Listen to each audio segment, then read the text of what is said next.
All right, so welcome to part B of the Rogue Treatment Podcast. We're joined with Michael, the pharmacist. We are going to speak about some things that you need to know in the health space, and it definitely opened my eyes. And James, you love this topic. Yeah, I do, and we go down the rabbit hole on a few things here. So, yeah, you guys want to listen, and hopefully we don't discourage you in finding solutions here. But it's really important that we know what's happening in the current health space to make the best decision for ourselves. Let's go rogue. I said, Mick, this is going to happen. He's going to go off on tangents. And yeah. We'll circle back somehow, but it's all right. We circled back every time. I see it. No, it's good. No, going back to the supplement side. So, are there certain supplements that you're I shouldn't say handing out, but you're recommending more than others at the moment?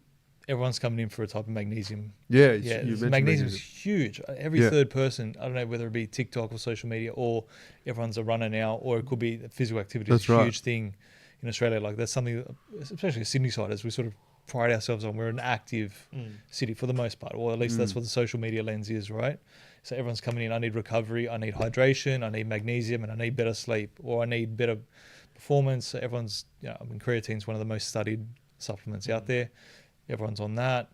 It's very interesting that people come in, but not just magnesium as a whole, different magnesium salts that I haven't even heard about. Mm-hmm. The most people come and ask you. Yeah, they're like, "Have you got magnesium orotate?" I'm like, "Mate, where did you pull that from? I haven't even heard of that." Really? Yeah. So there's studies and info out there. Again, probably Dr. Google or friends. Yeah. Mm-hmm. Magnesium 3 and 8 is good for sleep. What's that one? Magnesium 3 and 8. 3 and 8. Yeah. So that's the other one. Orotate. I don't even know how that one works in the body. You just take it orally? No, it's the blend. No, and then you got to turn around. Greek style. No. As it goes down your neck. Rotate. We went there. No. So it's just, it's a fascinating spot. People come in and go on, I haven't even heard of half this shit. Okay. But there's all different brands putting it. So, for example, like, I want to get your thoughts on like specific brands and their supplements. Yeah. So, like, what about because between the brand itself, between same magnesium, potentially, there's 6 different companies make it, right? So who's right out of all of them? Yeah, where do you go with that? Because as a consumer, do you just go? Before we get into the brand, just because you said like there's 6 companies that make it, right? So if someone's coming in, before we go down the specifics of what's good, what's bad, when someone says, I need magnesium, for what reason are they needing magnesium? That's the bit, like, so obviously they've watched a TikTok video or they're exercising, right? Yeah. And maybe they've got muscle soreness and XYZ said take magnesium, right? You can't get off this, can you? Where that's coming from? No, like, why are people coming in for magnesium? I think just people feel like they have a deficiency in everything. I think I'm cramping. I have a magnesium deficiency. Or it could just be you're dehydrated. It could be that your osmotic balance isn't right. Have a bit more salt. Have a bit more. It could be that. I mean, I try and counsel that, but then most people are just like, I need to fix this. This has been ongoing. I've tried everything. You can't really. Not many places blood test for magnesium levels unless you specifically ask for it. So, are we really deficient? Are we not? Yeah. But I think people just like that Band-Aid approach again. Like, I'm going to take something. I feel better. Could it be all placebo? Possibly. But unless you're doing, quantifying it. Yeah. Okay. So it's purely not because they have a deficiency in it. Yeah. It's because they think that it's going to work. Correct. Okay. Now I understand the question. Yeah. All right. Now you can go back to the brands. Sorry. To be fair, like in clinic, we get asked a lot. Yeah, we do, but that's usually like because they're cramping, right? Yeah, but then they say like, but they'll say, what's the best magnesium to get? Yeah. Like they'll ask. First they question, know straight away. Yeah. Maybe we should start selling magnesium. We'll find out. Don't cut into my market, guys. We've got bills to pay. We'll send them down the road. We'll talk about that later. No. So like we said, there's 6 or 7 different types or brands of magnesium. Where do you even start? Because like as a consumer, you might be like, all right, I've done all the research. I know I want this one or this type. Like, if you've gone down that rabbit hole, maybe you're like, I'm not really sure, or I want to keep the cost down. I'll just get the one that's on sale or the cheapest one. what what would you recommend for like your family? Like if it's someone that's going to get it, outside of costs and things like that. Obviously, depending on the person, but sorry, I didn't mean to cut you off. Yeah. I look at effectiveness and value for money. So I think you can buy the cheapest product on the market, but if it's something like a magnesium citrate, which has no bioavailability, the body doesn't take it up. What's the point in taking it? You're just going to pass it out. So are you getting any benefit for spending $10, $20 less? Probably not. Whereas you look at something that's a magnesium glycinate product, which actually has clinical proven Then why effects. do they produce the other one then? Cheap, and they have it on the market. They have super magnesium. Everyone's like, well, super. Yeah, it's got to be good for me, right? Top. So is this the body's ability to methylate these supplements? Is that what we're talking about? That's here? another topic altogether. So that'll be for the Bs. B vitamins are huge. Yeah. A lot of people take a B supplement, for example. Yeah. Yep. They undermethylate. They don't absorb it. Yeah. So now we don't have it in Australia, but overseas methylated vitamins are huge. So methylation only happens for vitamins, not for minerals?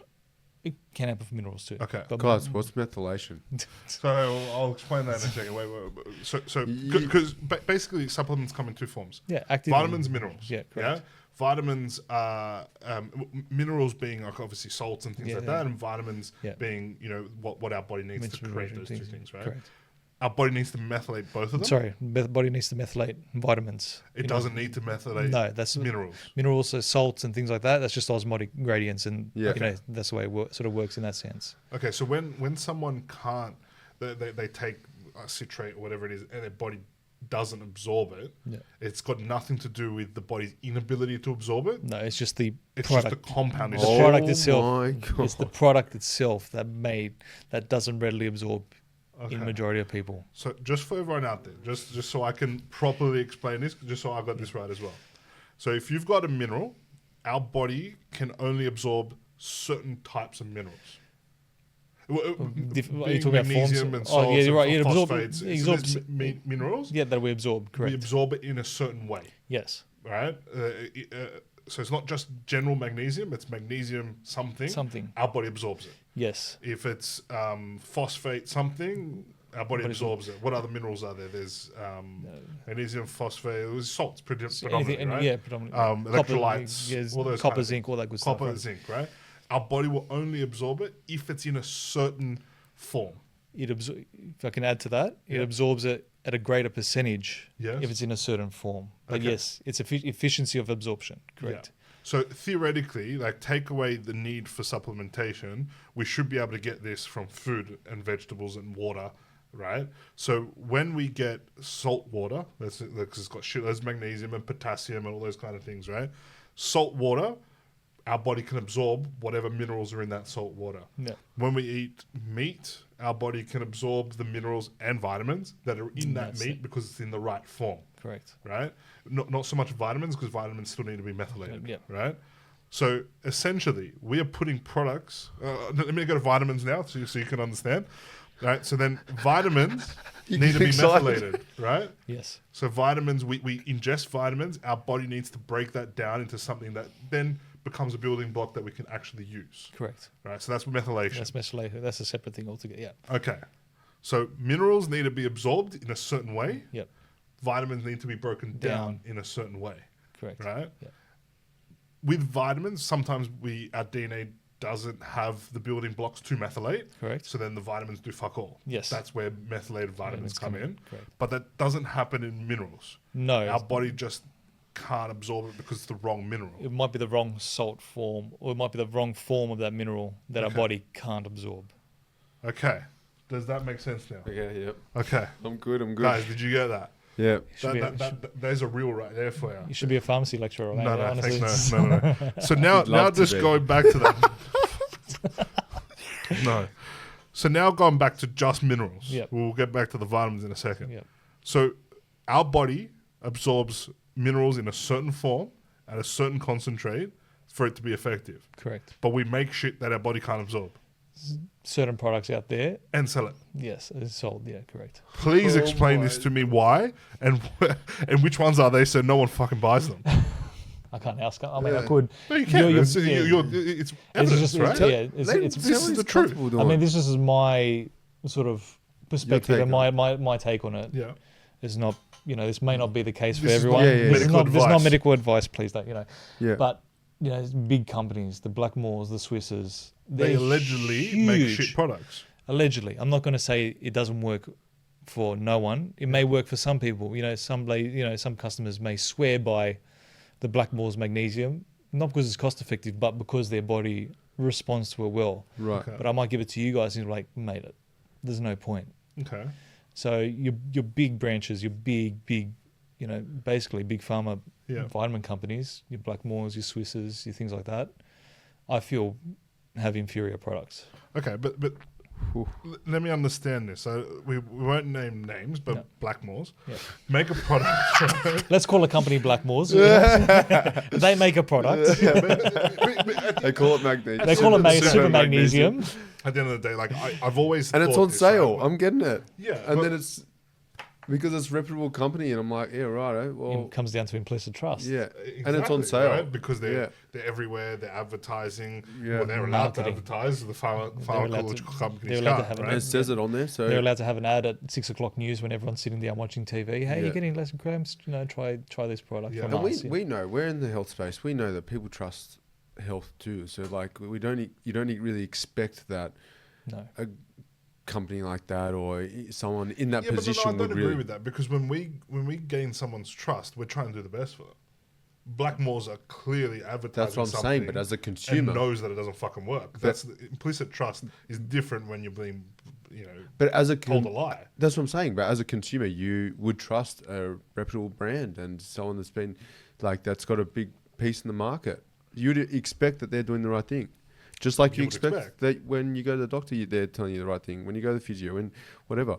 But like when you're putting like the what you're looking for is the magnesium and you're seeing that on the bottle and then they know well and truly that's not going to actually be absorbed into your system very well. But it's cheaper to produce it. Is that what it is? I think that sort of comes down to possibly, So again, mental.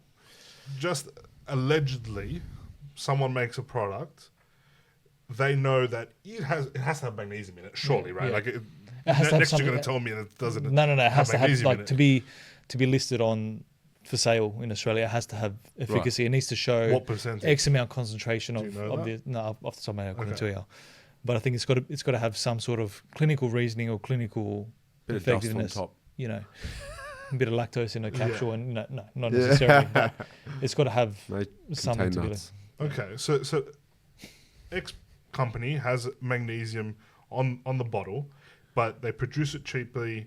They mass produce it. They can clearly put it at a discount price and advertise the shit out of it, and people will still buy it. Right? Yeah. But we categorically know, in the chemistry side of things, that product, when ingested, does not work. Because it's a mineral, so it needs to be it needs to be osmotically absorbed into the body. So it's got to be in the correct form to do so. Yeah, it's not in the correct form. More often than not. And so the body could potentially break it down and maybe put it in the correct form. Not necessarily. Like it's hard for a body to glycinate something, for example. Like that's a whole biochemical process that happens in the whatever it may. I don't know. It's not my field, but it may not. Yeah. But more often than not, it's just based on that water gradient, and the body will take X amount and pass through it. Yeah. So when I take this product, and here's the thing that I don't understand, right? We know that this product chemically doesn't work. Why are they selling it? That's a very good question. I don't think they have to go through the rigorous registration process. Because the pharmaceuticals. It's not a TGA approved, right? It's TGA listed. So they give notification to the TGA. They go, we've got this product. It's a magnesium. It may help with cramps. Cool, go. So it doesn't need to be properly doesn't need analyzed. to be scrutely. No, it doesn't need to go through that. Because it's a food. It's classified as a food, correct. Is that the same in all countries? Or that you know? Off the top, I couldn't tell you. Okay. So in Australia, a supplement is a food. Yes. Or a natural health supplement, essentially. So anything that claims to be natural health doesn't need to be tested other than what that company does testing for. You're correct. It doesn't need to be externally or tested rigorously other than what they've claimed. From what I understand, yes. Okay. How do we know that it has magnesium in it? We don't. Unless you break it down and do a analysis of it, at a lab. Yeah. Who's got access to, a chromatographer or something, that. Yeah. No one does, So this is why athletes get pinged for banned substances when they take this. It's probably made in a right? big vat somewhere in some factory. Yeah. It may have a trace amount of a steroid, and then the same vat that the steroid got made in 10 minutes before. 10 minutes beforehand, Yeah. didn't get cleaned properly. Old mate gets pinged 3 months later because he does a urinalysis. Yeah.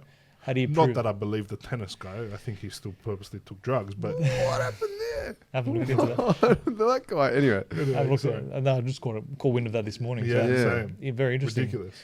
No idea what happened there, or you have an idea what happened Yeah, there. you have, Basically. it was purposely performance enhancing. But obviously, like some athletes that may potentially happen, right? Yeah. Where they get accidentally tainted. It's Yeah. because no one's checking this shit. Correct. Yeah. And they don't have to. Yeah. But we're selling it that it works. Yeah. Surely, Even though we're selling the wrong product. So what kind of magnesium definitely gets absorbed by the body? Glycinate's the king as far Magnesium as glycinate. magnesium glycinate is the Here you king go, of guys. magnesiums in terms of peripheral muscle absorption. Yeah. Fantastic. Okay. What company saw that? So there's one, it's called Optizorb or Australian Nutrition. I think I can't remember off the top of my head. It's a very distinct sort of package. You know what oil it's in. Yeah, I know. I can tell you. I can tell you at work where it is. From the dispensary, go right, and it's there in the second shelf. Yeah. But no, in terms of effect, I've taken it myself. I've given it to family members. They've noticed the difference. So yes, it is anecdotal evidence, but Yeah, of course. But then the chemistry side of it, that it you've makes looked it into. logically makes sense Yeah. that it's working. And then what's the price point difference? Not that much. Oh, there not you that go. much. It's actually pretty reasonable. Okay. We're looking at $20 for 100 caps. Okay. It's not that bad, that's not right? too bad. You're looking at 1 to 2 capsules a night, Yeah. 2 to 3 months. Just for the backlash that we might get from this, Yeah. right? You When get flamed. I don't give a shit, because at the end of the day, like clearly this is a problem. Yeah. Right. And you're not the first person that's going to talk about this, and it's anything you're saying is truth, right? When someone was to take magnesium that's not glycinate, Glycinate. glycinate. You're doing your K. It's a soft C. Well, Yeah, don't look at me whatever like it that. is, You're right? getting hot. No, I'm trying to understand it, because I don't know. But Just when they general. take it, right, and that's not that, and they're pissing it out, does that have any impact on the body? Like, is there an adverse effect that the body can't break this down or can't absorb it? No, I don't think so. I think Okay. the body's quite intelligent. The body's quite smart in taking what it needs, Yeah. passing what it doesn't. It remains in homeostasis, Yeah. Second to none. Okay. Like it's an incredible machine. But in terms of adverse effects, no. Adverse effect might be it didn't work. Like Yeah. it didn't resolve my issue. Okay. And like when obviously there's magnesium glycinate that muscles need, is there other forms of magnesium the rest of the body needs? Possibly. I mean, we touched on magnesium threonate. That's actually the only one that crosses the blood-brain barrier. Yeah. I don't know if that has. I don't know if it's the threonate component or the magnesium component that actually has an effect. I haven't looked into it properly because it's sort of the new up-and-coming one on. I did hear something about this. Yeah, I didn't realize it was promotes so different. promotes deep sleep, promotes central nervous system. Yeah. Quite so like it's yeah. Okay. And again, that's a different form of magnesium. Correct. That if I just took X brand's bulk made thing, my body's not going to be able to produce from it. No, correct. It needs to be that specific strand of magnesium for it to have any impact on my body. To have that claimed effect. Correct. Claimed effect. Yeah, of course. To have that effect on my body. Correct. Yeah. So it's not like I can just take random magnesium, my body works out what to do with it. Yeah. I need that. You need that form of magnesium to do or so. potassium or whatever kind of mineral it is. Correct. For my body to do something with it. Yeah, correct. That I would get viably available in fruits and vegetables. Fruits, veggies, and all that good stuff. Yeah. So when I go to eat meat and it's got magnesium in it, it will have magnesium glycinate. More likely than not, because it is tissue. You're ingesting tissue, so therefore it might be in that form. Yeah. And then your body's going to uptake that. So. What are you going to say now? Come on, just promote. I thought you were just going to say... I'm going to go out of business. Yeah, that's why you clean eating. just eat beef. No, but I get carnivore, it's got... No, hang on a second. But if you really want to break that down, like you need to be then having grass-fed, grass-finished, which we don't have, right? Like, no one's going to sit there, and maybe people don't want to spend the money on grass-fed, grass-finished. Plus, it's not widely promoted, so we're not going to get that. So we need to supplement, right? Yeah. But the thing for me is that we're creating supplements that don't fucking do anything. Yeah. Forget about what you're eating. That's a whole nother podcast. We talked about this, right? But if you're going to supplement, why are we making supplements that were never going to actually do anything, but might do something because maybe your body picks it up by off chance when we know that that's not going to happen? Yeah. Marketing. Okay. Now, can we go down vitamins? Because I know you talked about methylation's massive overseas. Like I've listened to podcasts on it. I've researched it myself because I think my son has autism and he definitely can't methylate. Obviously, there's a lot of evidence around that and missing that particular gene, the motherfucker gene that obviously causes him not to be able to methylate certain vitamins, right? So I've looked into this extensively. So in Australia, we don't have methylated vitamins currently. From what I understand, yes. Why? Could be a lack of awareness. It could be a lack of demand, and it all comes down to supply and demand too, as well. So I think the demand will grow, and we will find. I mean, personally, I think this is what's going to happen. Things like practitioner range vitamins that have higher efficacy vitamins and minerals will come out with methylated range. With a prominent practitioner range, product is already methylated. It's been methylated for years. It's a methylated B12 supplement.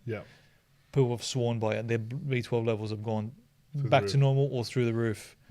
That's just a testament to already this process working. So do I see this sort of space going ahead? Yeah, absolutely. It's going to kick off in the next couple of years. I'm surprised it hasn't already because it's massive overseas. And in the States, every third TikTok is methylation, motherfucker gene, methylation, motherfucker, and I find it a fascinating space. I want to get one done myself, just out of curiosity to see, is there something I'm legitimately deficient in because of the way my body is? Yeah, that's right.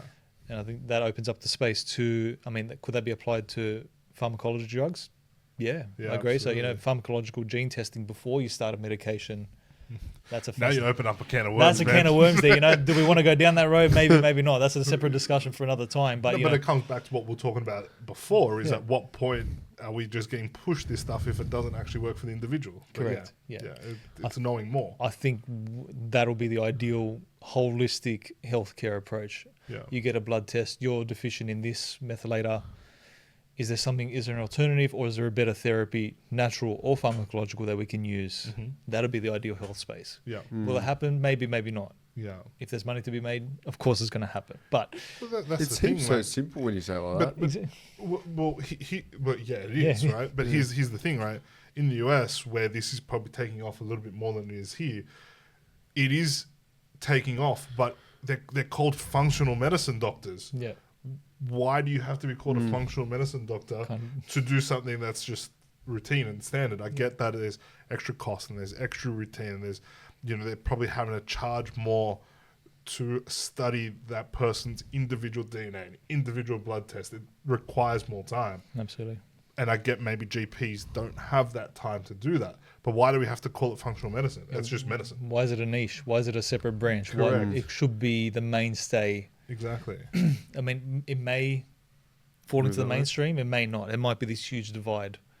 Well, it won't fall into the mainstream if it has impacts on big pharma and the rest like that. Unless big pharma jumps on board and starts making these tailor-made drugs, then by all means. Yeah. But it's hard to say. Okay. Let's just come back to the vitamins. So help me to understand that if we cannot methylate vitamins, and not everyone has that issue. Not everyone has a methylation problem, I'm assuming. Correct, our bodies are able to methylate vitamins. Naturally, yeah. Everyone's able to methylate everything, basically. Everything we ingest and break down goes through some sort of methylation process. Yes. Unless we don't have that ability. Unless we're missing that gene that codes that protein that is responsible for the methylation, then we're not going to get it. Correct. Okay. So then when we take... So let's assume you have zero methylation problems through your DNA, and you take a vitamin straight off the shelf. Because I remember getting told this advice when I first got into physio, when it was big to people were asking about vitamins more so than supplements. It was a lot of vitamin and multivitamins and things like that. And I remember it was a doctor and a physio said to me, "Don't tell your clients to take that; they just piss it out, right? It's expensive piss, right?" So I'm assuming they said that because one of two reasons: one, the body didn't need it, or two, they couldn't process that. Or was it that vitamin was never going to do anything anyway? I think it's probably the combination of all three. Okay. I think that some people just scream deficiency off the bat without... I mean, our mainstay marker is blood test, pathology. Yeah. I mean, ideally, you get it tested once a year, all that good stuff. So are we truly deficient? Maybe, maybe not. Mm-hmm. Is it the incorrect form? Maybe, maybe not. Yeah. I think we have a problem. There was an article recently, but published, Australia has the most expensive piss in the world. We love supplements here. We are just it's multivitamins, everything. We just go gangbusters for it. Yeah. Is it good for business? Sure. Yeah, of course. Of course. But do we necessarily need it? Maybe not. Maybe we need to look at that niche. But again, it's expensive. Okay. So knowing that we love supplements, right? Is it more the fact... So it's not the same as the minerals where our body can't break these down unless you don't have that gene. That's clear, right? But it's not that these vitamins are inferior in the way that the minerals are inferior. It's just that we just maybe don't need them. Maybe just don't need them at the end of the day. So some people swear by it. Some people, I mean, again, it comes back to side effects of medications. If you're taking metformin, for example, mainstay diabetes control drug, number one side effect, B12 deficiency. Therefore, you have to supplement. It's clinically needed. Cool.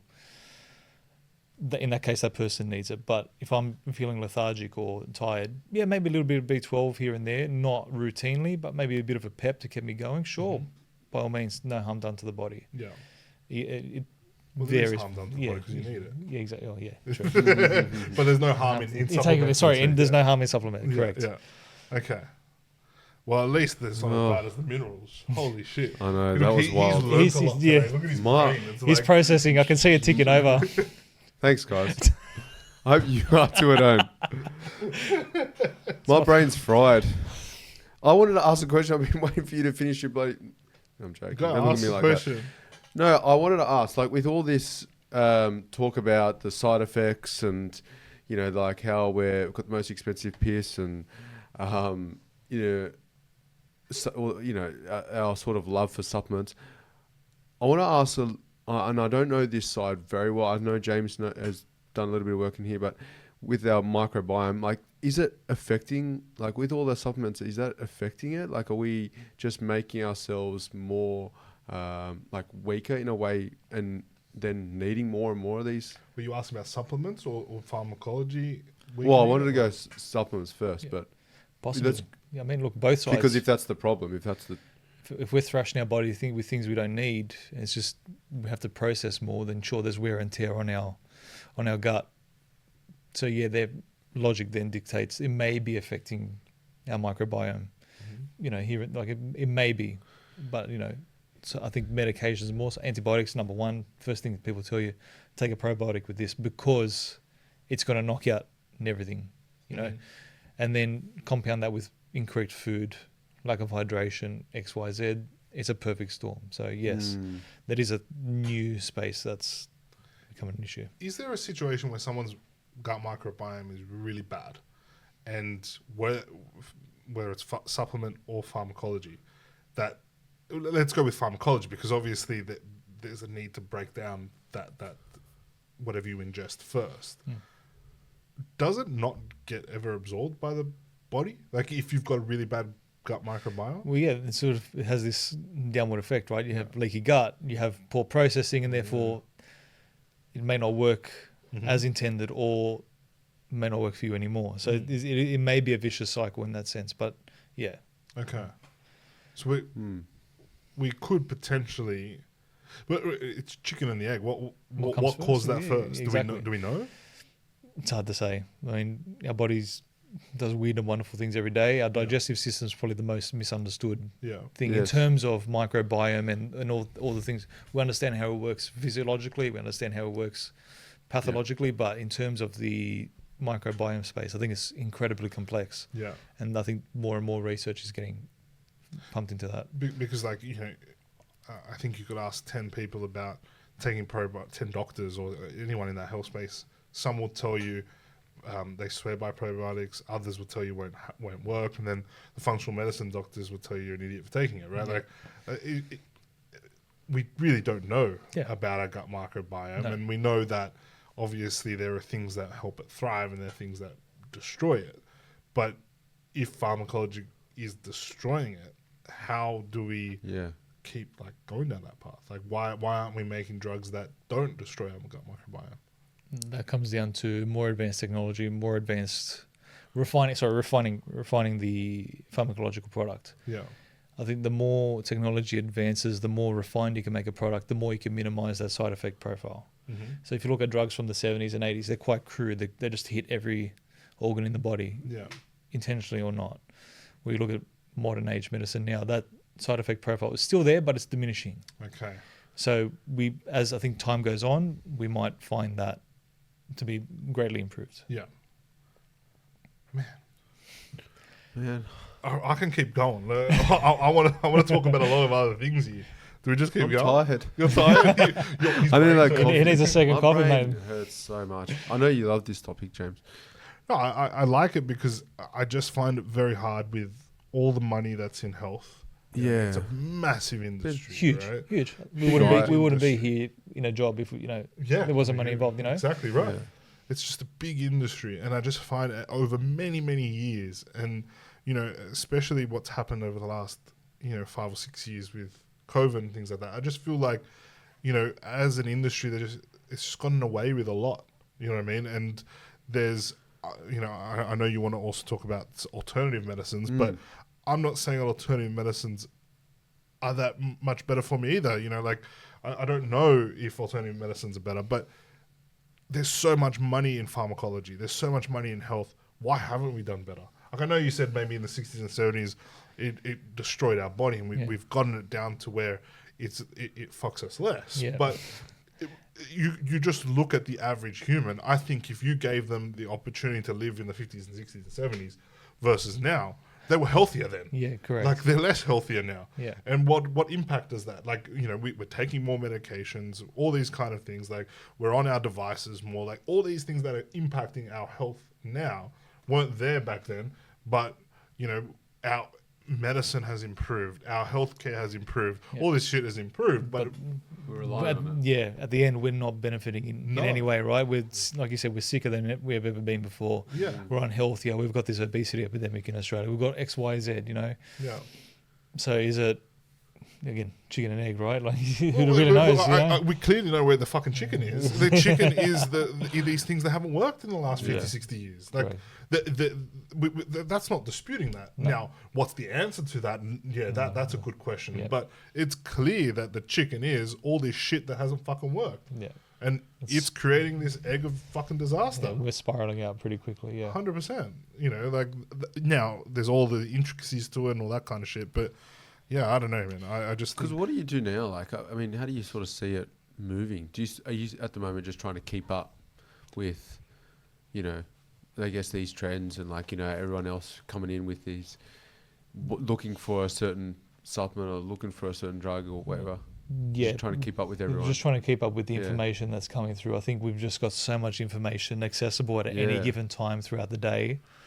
It's impossible to keep up with. We've got, I'm sure you guys have your daily workflow. You've got, you want to be educated. You want to make better decisions for your patients. No, there's always one, right? Yeah. I'm just going to let you have that. He hasn't got the energy to I'm not bothering with it. He doesn't have the time to research. Yeah, that comes down to it as well, right? Patients all the time. Yeah, I know. He's actually hands-on. He's actually bothering, you know. But that's what it is. There's some people that actually are in the trench, Anyways, moving on. I had my time in the trench. I mean, it is time. It is so much. How do you disseminate this information? Like every third day, there's a new thing that's coming out. Yeah. There's a new gene test. There's something new. So you're just taking it case by case. Yeah, it is. And then also throw in the pharmacy space is also changing. It's pretty archaic in my point of view. Like, in what way? We're still using fax. I mean, why are we still using faxes as pharmacy? But we should try and brand, like technology has not kept up in the health space. In the health space. I think only recently some hospitals are getting e-charts. Like that baffles me. How long have computers been out for, you know? I mean, I get it. It's a monetary thing. It's a training thing. It's implementing systems. I fully understand that. But why are we so... We should be a bit more sorted by now. So, it's just trying to keep up with the trends for now and trying to keep head above water in that respect. Do you make your own... I was going to say make your own drugs. So it's a funny question. But do you sort of lean towards that way over... getting something off the shelf now, more so to try and control some of that? It's not a huge market. Unfortunately, it is a dying art. So dying? It's a dying art, yeah. Why? Whether it be... I think it's expensive to maintain equipment, to maintain staff, to maintain training, and also regulations too. A very good colleague of mine, he was a compounder for many years, and that was his niche. He thrived on that, you know? Yeah.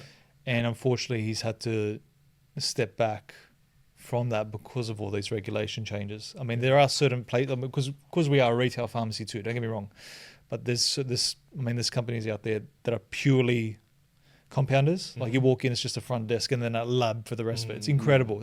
It's a fascinating world. I think they'll find it, they'll be okay because they have to adapt to those changes because that's what they do. Yeah.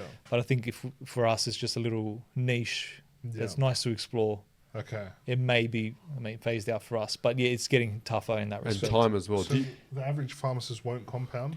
Simple stuff, simple creams, things like that. That's part of our basic training, if you will. Yeah. But if you want to do more complex hormones, capsules, mixtures, there is further training that is on offer. Yeah, I have had this discussion with my mate who's a pharmacist, and the additional costs that goes around compounding and things like that, but then also the regulation around that too, which, increases the cost if the regulation is not favorable, but not favorable in a way of cutting corners, but favorable in a way of trying to make that industry happen. Yeah. And I think is it because it's different per state, right? New South Wales don't really want any compounding at all, whereas in Victoria it's free for all, right? Exactly. Queensland, so some people I've spoken to, they go, I outsource my stuff from Maroochydore in Queensland because not because it's the Wild West, but because the laws are relaxed enough so that they can operate in that respect. Yeah.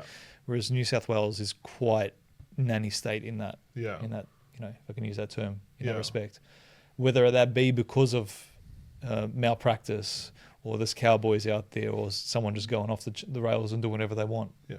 Probably, that's probably why they've had to introduce those laws to maintain uniformity and standards. But then, as you said, it comes that, you've had to change a certain type of HEPA filter on your hood that you work in. That may cost you $12,000. Something stupid, but they can charge what they want because it's a niche thing. It is what it is, So it's an interesting space. I find it fascinating. Yeah. Again, it comes back to the chemistry thing, right? And I just find it incredible that you can tailor make a medicine in a way. Do you think that will allow you to do your job better if you could do more of it? Possibly, yeah. Look, it depends on what it is. Say, for example, melatonin. We'll come back to that, right? Yeah. If I can make varying doses within reason on a doctor's order, that's everyone's talking, sure, I'd love to do that. That'd be fascinating. An interesting space is hormone replacement.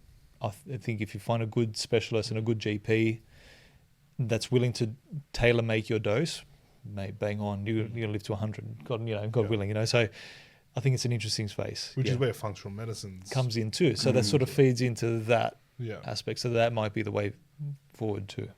But it won't be if it's hamstring. It's one thing for a doctor to prescribe something. Yeah, and I know.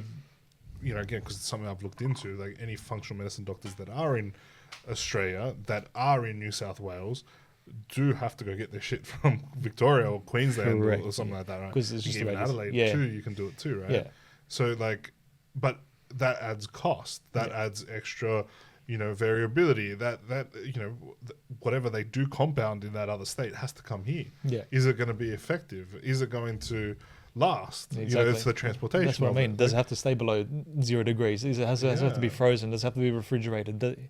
If you're on a truck in the middle of nowhere, it's 35 outside. How hot is it inside the truck? Exactly. Is that when it comes to you, is it good enough or not? So there's another question there. Yeah. So like go local, mate, ideally, but it's hard. 100%, you would prefer. Yeah, exactly. But you guys aren't able to do it. No, exactly. So for us, I think, in the community, like just in our retail pharmacy space, eventually will probably be phased out, unfortunately. You reckon there's still, like, you don't think there'll be like some sort of push to bring it?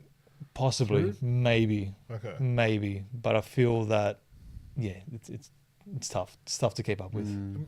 Predominantly because of the costs right now, right? Cost of maintenance and upkeep and bringing things up to speed in a regulation. That's not the same in the other states? It may be, but I mean, I'm speaking from I haven't looked into state, because every state has different pharmacy laws, which makes you think it'd be uniform across the country, because we have we have ARPA and we have but everyone's got their own thing. Wow. You looking at me? I thought you were going to say something. No, I want to know how you sort of answered it anyway, but I want to know like how far are we off from like having, these functional medicines in store, and like, I mean, or are we ever going to go that way, or is it still going to be like medicinal marijuana? James and I have spoken about that a lot. Yeah. We know that, like, we don't know it in detail, but we've seen, cases anecdotally though, there's been, great results. Yeah. In all sorts of different aspects. Absolutely. Musculoskeletal, mental health, Do you see a movement towards, in the pharmacy itself? Yeah, I mean, look, it's something we've sort of slowly tapping into. It's not huge in our dispensing, but we'll do a little bit of it. And the people, I've spoken to people, I'm like, has this worked for you? Just out of curiosity, because, especially the oils and things like that. Yeah. They seem to, do I agree with the flowers being smoked? Maybe, maybe not. You're better off, But the oils, I think the varying oils and the different ratios and things I find fascinating. Mm-hmm. I'm like, I spoke to one guy, I was like, is this working for you guys? Mate, it's life-changing. I'm off all my painkillers. I'm off all the heavy narcotics. I take a small dose of this at night. I sleep better. I'm less anxious. I'm not in pain. Mm-hmm. So it's a win-win. I'm like, cool. But again, I might give it to you and it may have no effect for you. So it is an interesting case-by-case basis. And in terms of like, because obviously you guys can store it and sell it in a different way. Like maybe, I don't know how long it's been like that for, but like definitely 5 years ago, there was no chance of that happening, right? So obviously that's something that's really new, that's been brought in, and there's all these different regulations around it. Where do you see the benefit of something new like that? Like, obviously, like you said, it's going to be individualized, but like, it's not like a new drug coming in where they have XYZ fact sheet on it. Yeah. This purely, and I know they've done lots of testing on it, but it's purely anecdotal. Absolutely. Right? So how does that work? It could be 1 month, it could be 5 years. It's hard to say because it is a case-by-case basis. General consensus, yes, it works. Mm-hmm. To what degree, I don't know.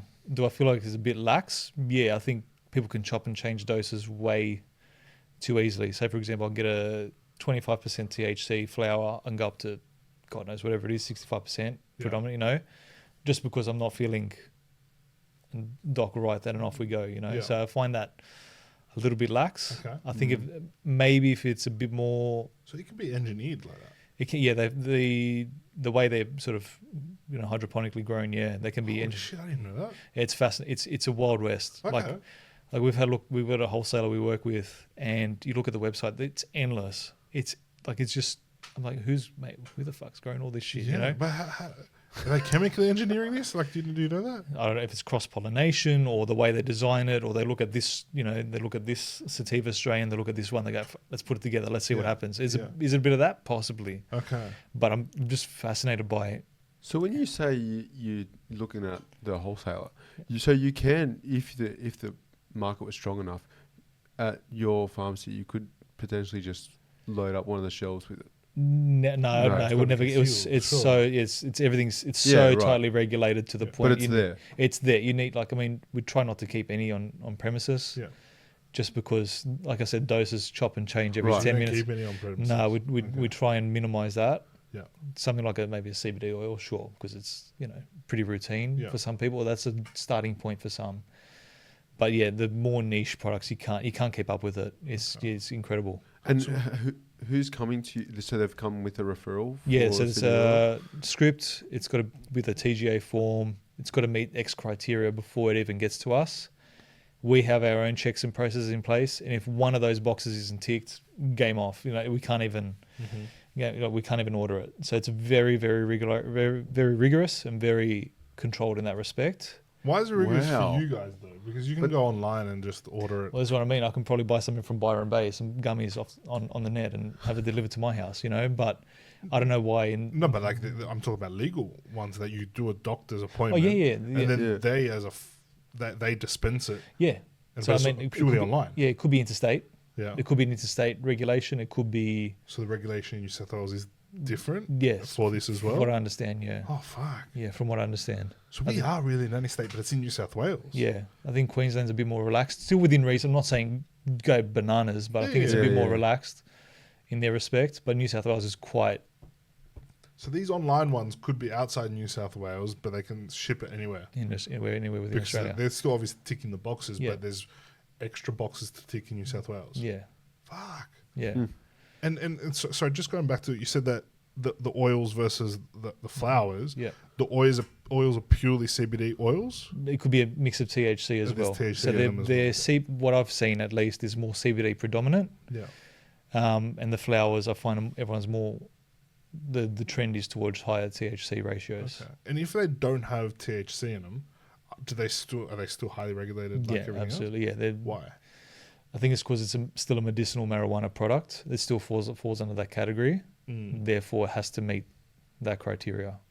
Okay, which makes sense because it's a byproduct of the marijuana plant. But at the same time, like it's CBD oil. There's no psychedelic in it. So why is it under so much scrutiny? It could be at a government level because they see it as this product. It's fallen into this box. Therefore, we have to treat it. Because I know like overseas, but I don't know if they've got laxed rules on medical marijuana, but like there's shops that have CBD oil. That's what I mean. Like it could just be awareness too. It could be at awareness at a political level. It could be any of that, or it could just be their decision that we don't want it to go absolutely AWOL, so let's keep it controlled. Because like you said, you probably go overseas, every third shop's a CBD marijuana shop. Get whatever you want, basically, whatever your heart's desire. So it could be that too. Okay.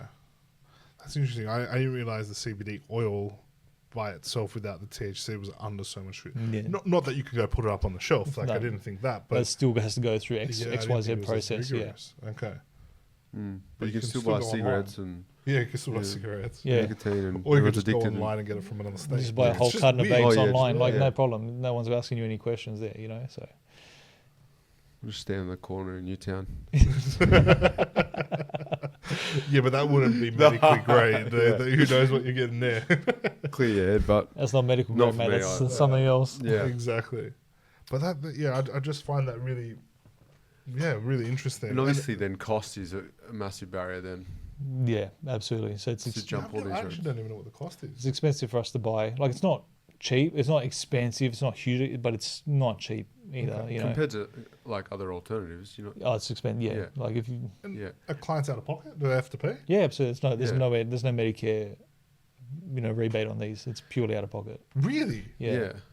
And I also understand that like, I guess this you tell me is this like a same situation with other drugs, but like you sort of get your tolerance to it, and then you have to up the dose. Yeah, essentially. So then it becomes more expensive and more expensive, and it just never ends. Exactly. So there's like get to a point where you can't afford it, what happens then? Because you're on such a high dose, do you have withdrawal? Do you have effects? Because you suddenly can't afford it, you have to suddenly stop it. Then what happens? So that's what the stories I've heard. Yeah. So I've seen that upward trends in strength.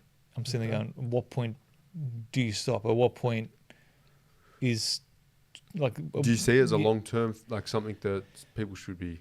Well, it depends always case by case. Case by case basis. I think if you've got neuropathic pain or something, a musculoskeletal condition, and the regular sort of pharmacological drugs don't help, and this has been life changing for you, sure, be on it lifelong. But is it? Do we fully know the side effect profile? No. Yes and no. I mean, so what are the long term effects? I don't know. It's hard to say. How long's a piece of string in that sense? Is there a big cost difference between flowers and oils? Yeah, huge. Oh, really? Yeah. I mean, it depends on manufacturer too. Yeah. They start off at the same range, and then it sort of It goes up Depending depending on ratios, depending on who the cultivar is, and all that sort of stuff. Okay. It's a fascinating space. And just average cost? Say flour, one script of that, 130 to 165. Holy shit. Yeah. For one script? For one script, yeah. And how long does that script last? It depends on how much you're using. I mean, the script on average 5 to 10 grams. Half a day for you. 5 to 10 grams? Yeah. Okay. It's not a lot. It's not a lot. And it's $130? Yeah, on average. So you're not really curbing the black market with this, are we? No, you're sort of bringing it into the light. Yeah, you're making it worse. Yeah.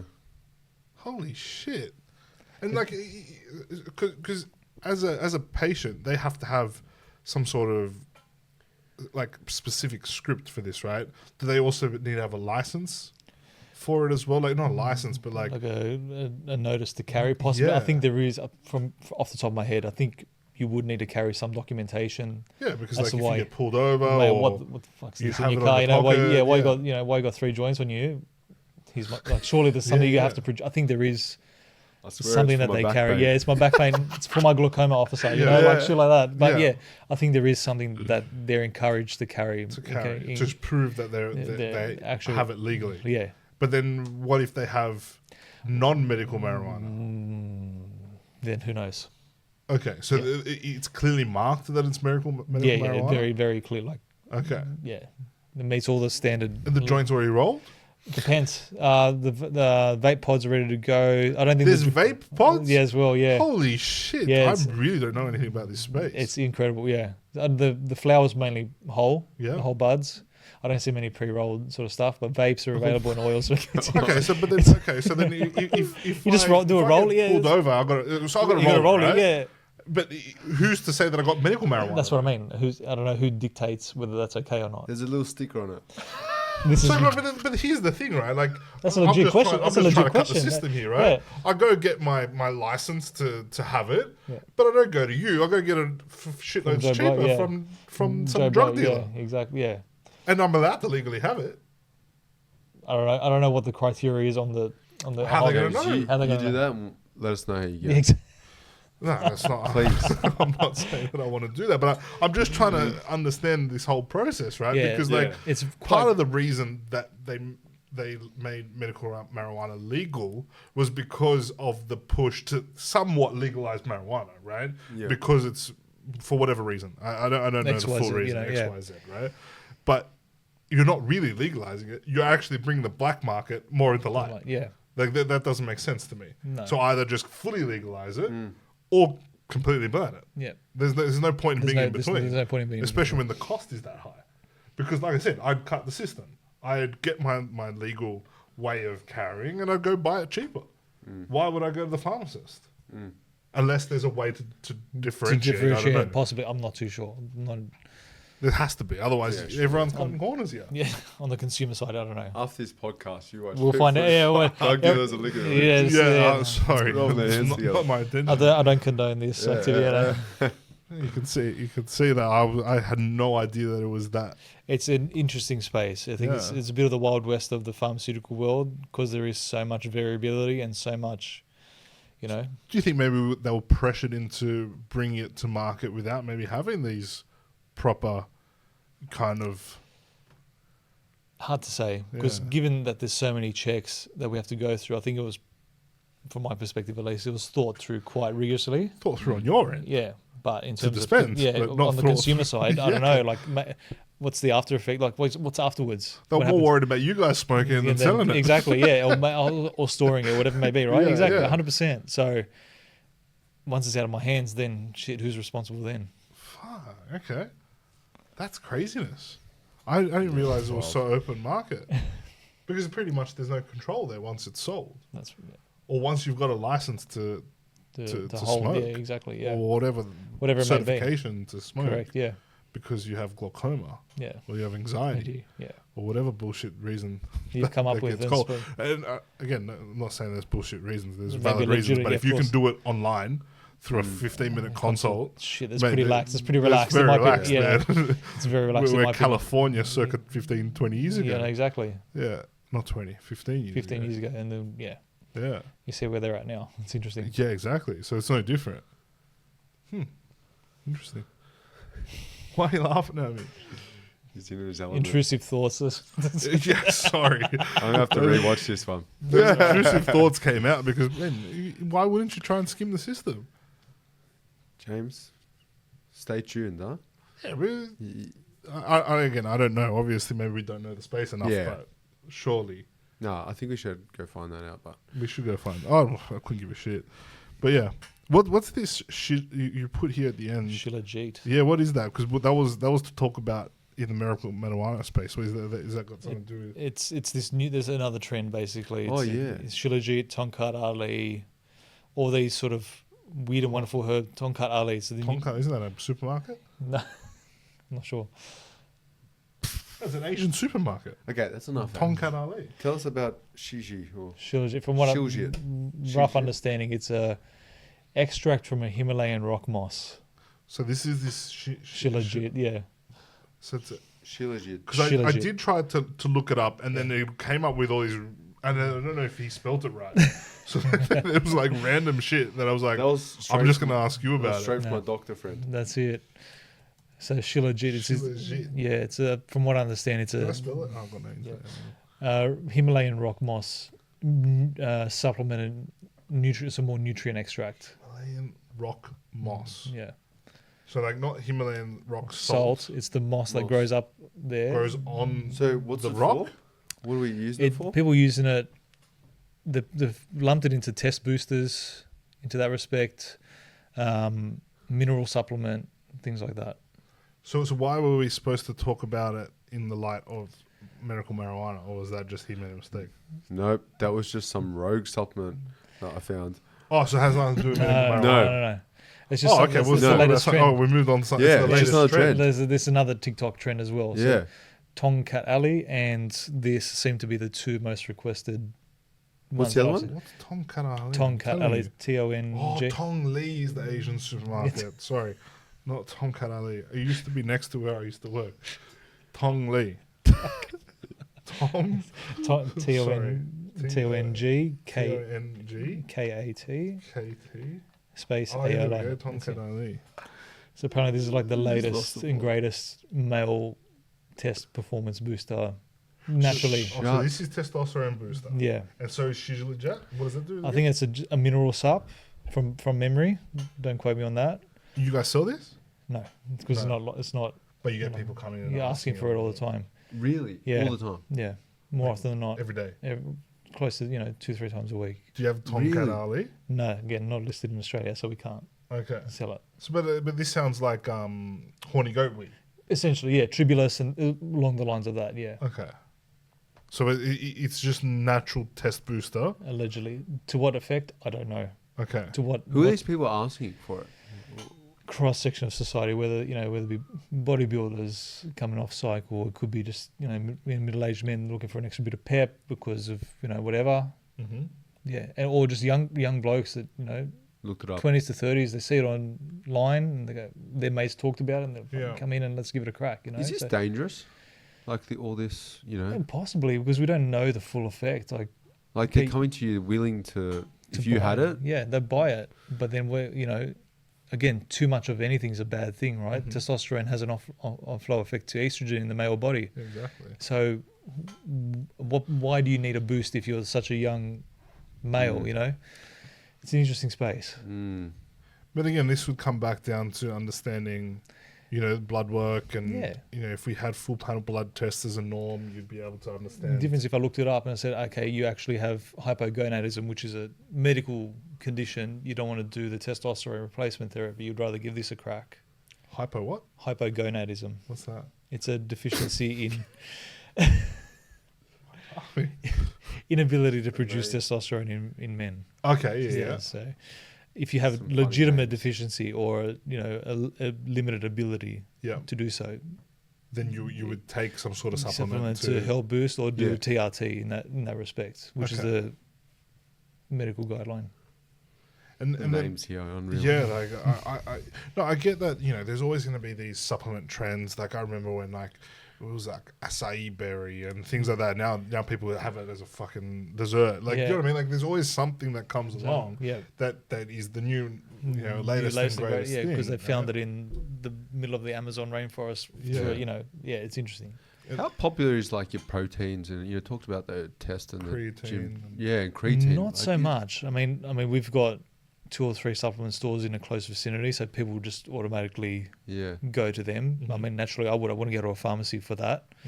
Unless you're a big chain and you've got it in there to make your front of shop sales. You go to the pharmacy because it's discounted, right? Yeah, or cheaper, You go either to a supplement store for their expertise or their knowledge or something you've read and they've got that product, or you'd go for a cheaper option in that respect. So, what are your thoughts on like protein powders? Because everyone's on something, sort right? of protein. I mean, I can't take it because I'm intolerant to everything, basically. Okay. Like, I'm severely lactose intolerant, so even if it's the purest way, it's going to affect me. So interesting. I started taking the vegan one. Yeah. What are your thoughts? I was better, but I haven't had it for ages.